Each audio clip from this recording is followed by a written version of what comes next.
Taiyava trailer launch.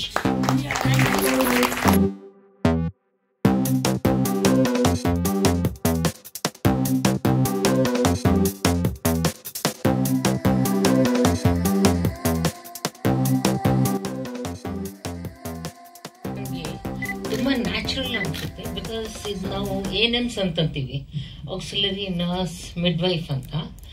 ಈ Tier 2, Tier 3 ಸಿಟೀಸ್ನಲ್ಲಿ ಇವಾಗ rural ಏರಿಯಾಸ್ನಲ್ಲಿ ಗ್ರಾಮೀಣ ಇಲಾಖೆಯಲ್ಲಿ ಸೂಲ್ಗಿತ್ತಿನೇ ಹೇಳ್ತಾ ಇರೋದು.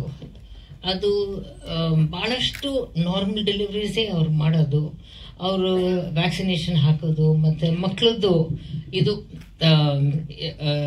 ವ್ಯಾಕ್ಸಿನೇಷನ್ನು ಮತ್ತು ಕೆಪ್ನಾಂಶ ಕೊರತೆ ಇದ್ದು ಮತ್ತು ಬೇರೆ ಎಲ್ಲಾನು ಲೈಕ್ ಅ ಫ್ಯಾಮಿಲಿ ಡಾಕ್ಟರ್ ಥರ ಇರ್ತಾರೆ ಈ ಸೂಲ್ಗಿತ್ತಿಗಳು. ಆ್ಯಂಡ್ ಅವ್ರಿಗೆ ಕಾಂಟ್ಯಾಕ್ಟ್, ಪೇಷಂಟಿಗೆ ಕಾಂಟ್ಯಾಕ್ಟ್ ಇರೋದು ಫಸ್ಟು ಇವರೇ, ಸೂಲ್ಗಿತ್ತಿಯವರು. In fact it's going to be a very strong film and ಪಬ್ಲಿಕ್ಕಿಂದ ಕನೆಕ್ಟ್ ಇರುತ್ತೆ ಈ ಫಿಲ್ಮ್. ನಾವು ಇದನ್ನ ಮರ್ತ್ಬಿಟ್ಟಿದ್ದೀವಿ, ದಟ್ ಸೂಲ್ಗಿತ್ತಿಗಳು ಇದ್ರೂ ಒಂದು ಕಾಲಕ್ಕೆ ಈ ಕಾರ್ಪೊರೇಟ್ ಹಾಸ್ಪಿಟಲ್ಸ್ ಎಲ್ಲ ಬಂದ ಮೇಲೆ ಎಲ್ಲರೂ ಸೂಲ್ಗಿತ್ತಿನೆಲ್ಲ ಮರ್ತ್ಬಿಟ್ಟಿದ್ದಾರೆ. ಬಟ್ ನಮ್ಮ ದೇಶ, they are the backbone, ಸೂಲ್ಗಿತ್ತಿಗಳು. In fact, they have greater connect with the patient, greater connect with the baby, and they are the people who connect with the family, like a family physician thara. So very natural ಆಗಿ ತಗೊಂಡಿದ್ದಾರೆ. ಇದು village scenes ತಗೊಂಡಿದ್ದಾರೆ. ಇದು I would like to see much more. ಅದು ಯಾವ ಥರ ಅದು ಮುಂದೆ ಹೋಗುತ್ತೆ, ಯಾವ ಥರ ಇದಾಗುತ್ತೆ ಅಂತ. ಬಟ್ ನನಗೆ ಅನ್ಸಿದ ಪ್ರಕಾರ ಇದು ಜನಕ್ಕೆ ಇದು ಮುಟ್ಟಬೇಕು ಆ್ಯಂಡ್ ಜನ ಅರ್ಥ ಮಾಡ್ಕೊಳ್ಬೇಕು. ಸೂಲ್ಗಿತ್ತಿಯವರು they play very important role ಅಂತ. ಅವ್ರ ಮುಖ್ಯ ಅವರೇ ಈ ಗ್ರಾಮೀಣ ಜನಕ್ಕೆ ಅವರೇ ಇದು ಹೆರಿಗೆ ಮಾಡಿಸ್ತಾರೆ. ಅಫ್ಕೋರ್ಸ್ ಇವಾಗೆಲ್ಲ ಗೌರ್ಮೆಂಟ್ ಹಾಸ್ಪಿಟಲ್ಸ್ ಎಲ್ಲ ಬಂದಿದೆ, ಸೊ ಅವ್ರದ್ದು ಪಾತ್ರ ಒಂದು ಸ್ವಲ್ಪ ಕಮ್ಮಿ ಆಗಿದೆ. ಆದ್ರೂ ಇದು ತುಂಬ ಚೆನ್ನಾಗಿ ತೆಗೆದಿದ್ದಾರೆ. I wish this film all success. Thank you. Cinema ಬಗ್ಗೆ ಹೇಳೋದಾದ್ರೆ ತಾಯವ ಅನ್ನೋದು ಒಂದು ವಿಭಿನ್ನವಾದ ಚಿತ್ರ. ಹೇಗೆ ಕಾಮಿನಿ ಮೇಡಮ್ ಹೇಳಿದ್ರು, ಆಫ್ ಬೀಟ್ ಮೂವಿ ಅಂತ, ಆ ಜಾನರ್ ಅಲ್ಲಿ ಬರುವಂತ ಸಿನಿಮಾ ಇದು. ಇದರಲ್ಲಿ ಪ್ರಪ್ರಥಮವಾಗಿ ನಾನು ಏನಾದ್ರು ಹೇಳಬೇಕು ಅಂತಂದ್ರೆ ನಮ್ಮ ಗೀತಪ್ರಿಯ ಮೇಡಮ್ ಅವರ ಸಾಧನೆ. ಯಾಕೆ ಅಂದ್ರೆ ಅವ್ರು ಯಾವತ್ತೂ ಕೂಡ ಹಾಡನ್ನ ಹಾಡಿಲ್ಲ ಅಂತೆ. ಈ ಸಿನಿಮಾದಲ್ಲಿ 11 ಬಿಟ್ ಸಾಂಗ್ಸ್ ಇದೆ, ಎಲ್ಲ ಅವರೇ ಹಾಡಿದ್ದಾರೆ. Kindly put your hands together for 11 ಹಾಡುಗಳಿಗೆ ಅವರೇ ದನಿಯಾಗಿದ್ದಾರೆ. ಯಾಕೆ ಅಂದ್ರೆ ನಮ್ಮ ಮೆಂಟರ್ ಆಗಿರುವಂತಹ, ನಮ್ಮ ಬೆನ್ನೆಲುಬಾಗಿರುವಂತಹ ಬಾಮ ಹರೀಶ್ ಅಣ್ಣ ಹೇಳಿದ್ರು, ಇಲ್ಲಪ್ಪ ಬೇರೆ ಹಿನ್ನೆಲೆ ಸಂಗೀತಗಾರರನ್ನು ಇಟ್ಕೊಂಡು ಹಾಡೋದು ಸಾಮಾನ್ಯ, ಸರ್ವೇ ಸಾಮಾನ್ಯ. ಇದು ವಿಭಿನ್ನವಾದ ಪ್ರಯತ್ನ. ಪಾತ್ರ ಮಾಡ್ತಾ ಇರೋರೇನೆ ಹಾಡಿದ್ರೆ ಅದು ಒಂದು ಪ್ಲಸ್ ಪಾಯಿಂಟ್ ಆಗುತ್ತೆ ನಮ್ಮ ಸಿನಿಮಾಗೆ. ದಯವಿಟ್ಟು ಅವ್ರ ಹತ್ರನೇ ಹಾಡಿಸಿ ಅಂದ್ರು. ಒಂದೆರಡು ವಾಯ್ಸ್ ಟೆಸ್ಟ್ ಆಯ್ತು ಮೇಡಮ್ದು. So she was too good. ಆಮೇಲೆ ಕರೆದು ಶ್ರೀಧರ್ ಸಂಭ್ರಮ್ ಸರ್ ಅವ್ರ ಸ್ಟುಡಿಯೋನಲ್ಲಿ 2 ದಿನಕ್ಕೆ ಸಾಂಗ್ ರೆಕಾರ್ಡ್ ಮಾಡಿಕೊಟ್ರು ಮೇಡಮ್. ತಾಯವ್ವ ನಮ್ಮ ಕಾಮಿನಿರಾವ್ ಮೇಡಮ್ ಅವ್ರು ಹೇಳ್ದಂಗೆ ಸೂಲ್ಗಿತ್ತಿಯವ್ರು ಏನ್ ಹೇಳ್ತಾರೋ, ಆಗಿನ ಕಾಲದಲ್ಲಿ ನಮ್ಮ ತಾಯಿ ಕೂಡ ಅದೇ ರೀತಿ ಡೆಲಿವರಿ ಮಾಡಿದ್ದು. ನಮ್ಮ ಅಜ್ಜಿ ಇರ್ಬೋದು, ನಮ್ಮ ತಾಯಿ ಇರ್ಬೋದು. ಆ ಕಷ್ಟ ಆ ತಾಯಿಂದ್ರಿಗೆ ಮಾತ್ರ ಗೊತ್ತು. ಸೋಕಾಲ್ ಸೂಲ್ಗಿತ್ತಿಯವ್ರಿಗೆ ಇವ್ರ ನೋವನ್ನು ತಗೊಬೇಕು, ಅವ್ರ ನೋವನ್ನು ತಗೊಬೇಕು. ಸೊ ಅದು ಅವ್ರು ಅನುಭವಿಸಿದವ್ರಿಗೆ ಮಾತ್ರ ಗೊತ್ತಾಗುತ್ತೆ. It's a fantastic. ಇವತ್ತೇನೇನ ಆ ತರ ಪ್ರೊಫೆಷನ್ ಕಂಟಿನ್ಯೂ ಆಗಿದ್ರೆ ಎಷ್ಟು ಜನಕ್ಕೆ ಪದ್ಮಶ್ರೀ ಬಂದ್ಬಿಟ್ಟಿರೋದು ಗೊತ್ತಿಲ್ಲ ನನಗೆ. ಎಷ್ಟು ಜನಕ್ಕೆ ಪದ್ಮಶ್ರೀ ಪ್ರತಿಯೊಂದು ಸ್ಟೇಟಲ್ಲಿ ಕೊಟ್ಟಿರೋರು ಕೂಡ. ಅಂತ ಸರ್ವಿಸ್ ಅದು. ತಮ್ಮ ಇನ್ನೊಬ್ರಿಗೆ ಪ್ರಾಣ ಕೊಡೋದಿದೆಯಲ್ಲ, ಅದೇ ಆ ಪ್ರೊಫೆಷನ್. ಸೊ ಒಂದು ಮಾತ್ರ ಹೇಳಲಿಕ್ಕೆ ಇಷ್ಟಪಡ್ತೀನಿ ಮೇಡಮ್, ತಮ್ಮ ಬಗ್ಗೆ ನಾನು ಹೇಳಲೇಬೇಕು. ಎಷ್ಟು ಜನಕ್ಕೆ, ಎಷ್ಟು ಶಿಶುಗಳಿಗೆ ತಾವು ತಾಯಿಯಾಗಿದ್ರೆ ಗೊತ್ತಿಲ್ಲ ತಮ್ಮ ಕೈಯಿಂದ. ಅದರಲ್ಲಿ ನಮ್ಮ ಸಿಸ್ಟರ್ ಕಲಾವತಿ, ನಮ್ಮ ಓನ್ ಬ್ರದರು, ಅವ್ರಿಗೆ ಇಶ್ಯೂಸ್ ಇರಲಿಲ್ಲ, ತಮ್ಮ ನರ್ಸಿಂಗ್ ಹೋಮಲ್ಲೇ ಆಗಿತ್ತು. ಆ ಹುಡುಗ MBBS ಮಾಡ್ತಾ ಇದ್ದೀನಿ ಇವಾಗ. ತಾಯವ್ವ ಬಹುಶಃ ನಮ್ಮ ತಾಯಿಯ ತಾಯಿ ಅವ್ರು ಹೇಳ್ತಾ ಇದ್ದಿದ್ದ ಕತೆ ಕೇಳಿದಾಗ, ಯಾಕೆಂದರೆ ನನಗೆ 11 ತಿಂಗಳಾಗಿದ್ದರೆ ನಮ್ಮಮ್ಮ ಹೊರಟೋಗ್ಬಿಟ್ರು, ಅದನ್ನು ನನಗೆ ಏನೂ ಗೊತ್ತಿಲ್ಲ. ಆದರೆ ಅವರಮ್ಮ ಕತೆ ಹೇಳ್ತಾ ಇದ್ರು, ನಿಮ್ಮಮ್ಮನ ಹೆರಿಗೆ ಮಾಡಿಸಿ ಸೂಲ್ಗಿತ್ತಿ ಕಾವೇರಮ್ಮ ಅಂತ ನೋಡ್ತೀಯನೋ ಅಂತ. ಇನ್ನೂ ಇದ್ರು ಅವರು, 94 ವರ್ಷ ಅವ್ರಿಗೆ. ನಾನು ನೋಡಬೇಕು ಅಂದೆ, ಇನ್ನೂ ನೋಡೋಕ್ಕಾಗಲಿಲ್ಲ. ಅಪೇಲ್ ಮಾಡೋದು. ಆವಾಗ ನಾನು ಯೋಚನೆ ಮಾಡ್ತಾ ಇದ್ದೆ, ಆ ಕಾಲದಲ್ಲಿ ಸೂಲಗಿತ್ತಿ ಭಾಳ ಇಂಪಾರ್ಟೆಂಟ್ ಆಗಿದ್ರು. ಒಂದು ಹಳ್ಳಿಗೆ, ಒಂದು ತಾಲೂಕಿಗೆ, ಹಾಗೆ ಒಬ್ಬ ಪಟೇಲ, ಒಬ್ಬ ಶಾನುಭೋಗ, ಒಬ್ಬ ಲೆಕ್ಕಾಧಿಕಾರಿ, ಅವರು ಇವರು ರೈತ ಪ್ರತಿಯೊಬ್ಬರು ಇರ್ತಾರೆ. ಇವರೆಲ್ಲರ ಜೊತೆಗೆ ಒಬ್ಬ ಸೂಲಗಿತ್ತಿ ಇರಲೇಬೇಕಾಗಿತ್ತು. ಯಾರದೇ ಮನೇಲಿ ಬರೀ ಸೂಲಗಿತ್ತಿ ಹೆರಿಗೆ ಮಾಡಿಸೋದಷ್ಟೇ ಅಲ್ಲ, ಆ ಸೂಲಗಿತ್ತಿ ಇದ್ದಾರೆ ಅಂದರೆ ಈ ಸಣ್ಣ ಸಣ್ಣ ನೋವು, ಅದಕ್ಕೆ ಉಪಚಾರ, ಔಷಧೋಪಚಾರ ಎಲ್ಲ ಮಾಡ್ತಾ ಇದ್ರು ಅವರು. ಅಂತಹ ಸೂಲಗಿತ್ತಿ ಇದ್ದಾರೆ ಅಂದರೆ ಆ ಹಳ್ಳಿಯವರೇ ತುಂಬ ಸಂತೋಷವಾಗಿರ್ತಾ ಇದ್ರು. ಆ ಪ್ರತಿಯೊಬ್ಬ ಸೂಲಗಿತ್ತಿಗೂ ತಾಯವ್ವ ಅಂತಲೇ ಕರೆಯೋರು. ಆ ತಾಯವ್ವ ಅಂತ ನೋಡಿದಾಗ ನನಗೆ ನಿಜವಾಗ್ಲೂ ಸಂತೋಷ ಆಯಿತು. ಯಾಕಂದರೆ ತಾಯವ್ವ ಪಾತ್ರಧಾರಿ, ನಿಜವಾದ ಪಾತ್ರಧಾರಿ ತಾಯವ್ವ ಇಲ್ಲಿದ್ದಾರೆ.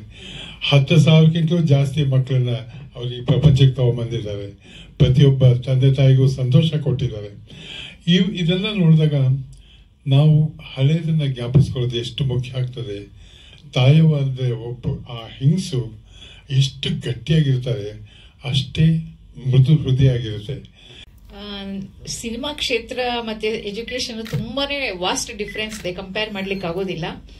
ಅಲ್ಲಿ ನಾವು ಚಿಲ್ಡ್ರನ್ಸ್ಗೆ ಅಂದ್ರೆ ನಮ್ಮ ಕಾಲೇಜ್ ಸ್ಟೂಡೆಂಟ್ಸ್ಗೆ ಎಲ್ಲ ಒಂದು ರೀತಿ ಡಿಸಿಪ್ಲಿನ್ ಆಗಲಿ, ಸೋಷಿಯಲ್ ಮ್ಯಾನರಿಸಮ್ಸ್ ಆಗಲಿ, ಅಥವಾ ಅವ್ರಿಗೆ ಏನಾದ್ರೂ ಒಂದು ಇಮೋಷನಲ್ ತೊಂದರೆ ಆಗಲಿ, ಎಲ್ಲಾ ತರದ್ದು ನೋಡಿಕೊಂಡು ಮತ್ತೆ ಅವ್ರಿಗೆ ಎಜುಕೇಶನ್ ಕೊಡೋದು, ಅವರ ಒಂದು ಕೆರಿಯರ್ ಮಾಡೋದಿರುತ್ತೆ. ಅದು ರಿಯಲಿಸ್ಟಿಕ್ ಇರುತ್ತೆ. ಅದು ಇದರಲ್ಲಿ ನಾವು ಒಂದು ಕ್ಯಾರೆಕ್ಟರ್ನ ಅಳವಡಿಸ್ಕೊಂಡು ಆಕ್ಟ್ ಮಾಡ್ಬೇಕಾಗತ್ತೆ. ಅದ್ರ ಬಗ್ಗೆ ಎಲ್ಲ ಒಂದು ಫೀಲಿಂಗ್ಸ್ ಆಗಲಿ ಅಥವಾ ಎಕ್ಸ್ಪ್ರೆಷನ್ಸ್ ಆಗಲಿ ಪ್ರತಿಯೊಂದು ನನಗೆ ಏನು ಗೊತ್ತಿರಲಿಲ್ಲ. ಮತ್ತೆ ಒಂದು ಹಳ್ಳಿ ಸೊಗಡಿನ ಭಾಷೆ ಅದು ಕೂಡ ಬಹಳಷ್ಟು ತೊಂದರೆ ಆಗ್ತಿತ್ತು. ಬಟ್ ಎಲ್ಲ ನನಗೆ ಸಪೋರ್ಟ್ ಮಾಡಿದ್ದು ಅಂತಂದ್ರೆ ಬಾಮಾ ಹರೀಶ್ ಅವರು ನನಗೆ ಬಹಳಷ್ಟು ಧೈರ್ಯ ತುಂಬಿದ್ರು. ಮತ್ತೆ ನೀವು ಮಾಡ್ಬೋದು, ಮಾಡಿ, ಏನ್ ತೊಂದರೆ ಇಲ್ಲ ಅಂತ ಪ್ರತಿ ಸರಿ ಹೇಳಿದಾಗ ನನಗೆ ತುಂಬಾ ಕಾನ್ಫಿಡೆನ್ಸ್ ಬಂತು. ಮತ್ತೆ ಪದ್ಮಾವತಿ ಅವರು ಕೂಡ ನನಗೆ ಯಾವಾಗ್ಲೂ ಇಲ್ಲ ಮೇಡಮ್, ನೀವು ಕಾಲೇಜಲ್ಲಿ ನೋಡ್ಕೊಳ್ಳಬೇಕು ಅಂತಂದ್ರೆ ಎಷ್ಟೊಂದು ಜನ ನೋಡಿರ್ತೀರಾ, ಅದರಿಂದ ನೀವು ಇದನ್ನ ಕ್ಯಾರೆಕ್ಟರ್ ಅಳವಡಿಸ್ಕೋಬಹುದು ಅಂತ ನನಗೆ ಹೇಳಿ ಕಾನ್ಫಿಡೆನ್ಸ್ ತುಂಬಿ ಬಹಳ ನನಗೆ ಅದೊಂದು ಥರದಲ್ಲಿ ಈಸಿ ಆಯ್ತು ಮಾಡ್ಲಿಕ್ಕೆ. ತುಂಬಾನೇ ಡಿಫ್ರೆನ್ಸ್ ಇದೆ. ಬಟ್ ಈ ಮಾಧ್ಯಮದಿಂದ ನಾವು ಬೇಕಾದಷ್ಟು ಜನಕ್ಕೆ ನಾವು ಒಳ್ಳೆ ಮೆಸೇಜ್ ಕೊಡ್ಬೋದು, ಮೀನಿಂಗ್ಫುಲ್ ಆಗಿ ನಮ್ಮ ಯಾವ್ದು ಒಂದು ಸಬ್ಜೆಕ್ಟ್ ರೀಚ್ ಆಗ್ಬೇಕು ಅಂತಿರುತ್ತೆ, ಹೆಣ್ಣು ಮಕ್ಕಳಿಗೆ ಎಷ್ಟು ಇಂಪಾರ್ಟೆಂಟು ಅಂತ ಒಂದು ಟಾಪಿಕ್ ಇಟ್ಕೊಂಡು ಈ ಸಿನಿಮಾ ಮೂಲಕದಿಂದ ಬಹಳ ಈಸಿಯಾಗಿ ತಲುಪಬಹುದು ಎಲ್ಲ ಕಡೆಗೆ ಅಂತ ನಾನು ಡಿಸೈಡ್ ಮಾಡಿ ಇದನ್ನ ಮಾಡಿದ್ದು. ಹೆಸರು ತುಂಬಾ ಇಷ್ಟ ಆಯ್ತು. ಯಾಕಂದ್ರೆ ತಾಯವ್ವ ಅಂದ್ರೆ ಒಂದು ಸೂಲ್ಗಿತ್ತಿಯಾಗಿ ಒಂದು ಹೆಣ್ಣಿಗೆ ತಾಯ್ತನನ್ನ ಸುಲಭವಾಗಿ ಕೊಡಿಸ್ತಾಳೆ. ಯಾಕಂದ್ರೆ ಅದಕ್ಕೆ ಸುರಕ್ಷಿತವಾಗಿ ಡೆಲಿವರಿ ಆದಾಗ ಆ ಹೆಂಗಸಿಗೆ ತಾಯ್ತನ ಕೊಡೋದು, ಅದದ್ದು ಒಂದು ಸಂತೋಷ ಸೂಲ್ಗಿತ್ತಿಗೊಬ್ಳಿಗೆ ಸಿಗ್ತಾ ಇದೆ. ಅದಕ್ಕೆ ನನಗೆ ತುಂಬಾ ಹೆಸರು ಇಷ್ಟ ಆಯ್ತು. ಮತ್ತೆ ಆಕ್ಟಿಂಗ್ ಅಫ್ಕೋರ್ಸ್ ತುಂಬಾನೇ ಚೆನ್ನಾಗಿದೆ, ಥೀಮ್ ಚೆನ್ನಾಗಿದೆ, ಥಾಟ್ ಚೆನ್ನಾಗಿದೆ. ಹೆಣ್ಮಕ್ಳನ್ನ ಹೇಗೆ ಸೊಸೈಟಿಯಲ್ಲಿ ಹೆಣ್ಣು ಅಂತಂದ್ರೆ ಎಷ್ಟು ಮುಖ್ಯ ಅನ್ನೋದನ್ನ ತೋರಿಸ್ಕೊಡುತ್ತೆ ಅನ್ಸುತ್ತೆ ನನಗೆ ಈ ಸಿನಿಮಾನ. ಹಾಗಾಗಿ ಈ ಸಿನಿಮಾ ತುಂಬಾ ಚೆನ್ನಾಗಿ ನಡೀಲಿ, 100 ದಿವಸ ನಡೀಲಿ, ತುಂಬಾ ಚೆನ್ನಾಗಿ ಒಂದು ಮೆಸೇಜ್ ಸೊಸೈಟಿಗೆ ಕೊಡ್ಲಿ ಅಂತ ನಾನು ಆಸೆ ಪಡ್ತೀನಿ. ಮತ್ತೊಂದು ಈ ತಾಯವ್ವ ಪಿಕ್ಚರ್ ಎಲ್ಲೆಲ್ಲಿ ಪ್ರೋಮೋಗೆ ಹೋಗ್ತಿರೋ, ಯಾವ್ಯಾವ ಹಳ್ಳಿಗಳಿಗೆ ಹೋಗ್ತಿರೋ, ಎಲ್ಲಿ ಹೋಗ್ತಿರೋ, ಐ ಥಿಂಕ್ ನಮ್ಮ ಮೆಡ್ಲೈನ್ ಎಕನಾಮಿಕ್ಸ್ ಮತ್ತೆ ಡಾಕ್ಟರ್ ಕಾಮರಾವ್ ಹಾಸ್ಪಿಟಲ್ಸ್ ಪರವಾಗಿ ನಾವು ಅಲ್ಲಿ ಒಂದು ಇದು ಫ್ರೀ ಕ್ಯಾಂಪ್, ಪ್ರತಿಯೊಂದು ಹೆಣ್ಣಿಗೆ ಒಂದು ಆರೋಗ್ಯಕ್ಕೆ ಏನೇನು ಮಾಡ್ಬೋದು ನಾವು ಅದನ್ನ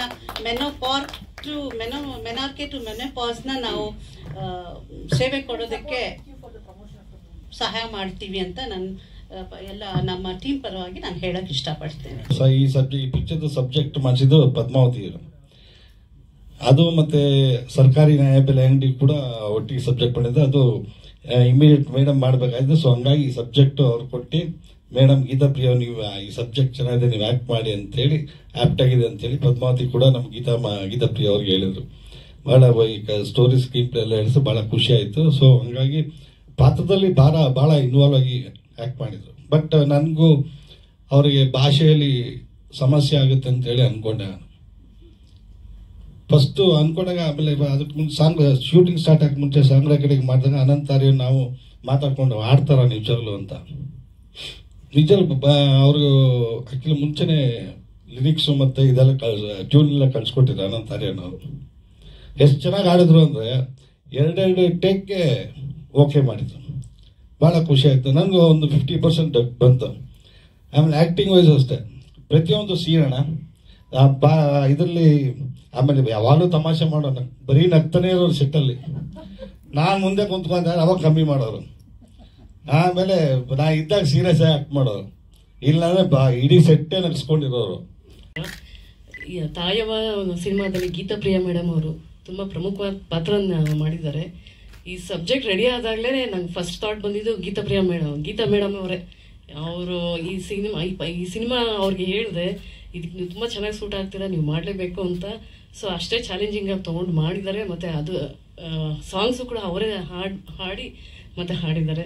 ಸೊ ಮೇಡಮ್ಗೆ ಆಲ್ ದ ಬೆಸ್ಟ್. ಮತ್ತು ಈ ವೇದಿಕೆ ಹಂಚಿಕೊಂಡ್ರೆ ಎಲ್ಲ ಶ್ರೀನಾಥ್ ಸರ್ಗೆ, ಕಾಮಿನಿ ರಾವ್ ಮೇಡಮ್ಗೆ, ಮತ್ತು ಲಾರಿವೇಲು ಸರ್ ಮತ್ತು ಅನಂತಾರ್ಯನ್ ಸರ್ ಎಲ್ಲರಿಗೂ ನಾನು ಹೃದಯದ ಪೂರ್ವಕ ಅಭಿನಂದನೆ ಸಲ್ಲಿಸ್ತೀನಿ. Thank you so much ma'am, ಧನ್ಯವಾದ.